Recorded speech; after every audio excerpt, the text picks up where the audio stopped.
حضرت امام حسین رضی اللہ تعالیٰ عنہ فرماتے ہیں، کبھی بھی حق بات کہنے سے مت گھبرانا، کیونکہ خدا کے سوا نہ تو کوئی زندگی کم کر سکتا ہے، نہ کوئی رزق روک سکتا ہے۔ جب تم کسی انسان کی عزت اس کی دولت کی وجہ سے کرنے لگو تو جان لو کہ تم ایمان کو کھو بیٹھے ہو۔ بہت سے مقامات پر خاموشی بہترین مددگار ہے، اگرچہ تم بہترین بولنے والے ہی کیوں نہ ہو۔ جب تمہاری زندگی میں دو ایسے راستے آ جائیں کہ ظالم تمہیں گردن اٹھانے نہ دے اور دین تمہیں گردن جھکانے نہ دے، تو تیسرا راستہ گردن کٹوانے کا راستہ ہے۔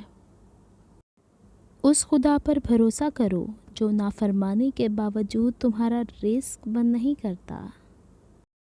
قیامت کے دن اسی کو امن و امان حاصل ہوگا جو دنیا میں خدا سے ڈرتا ہو۔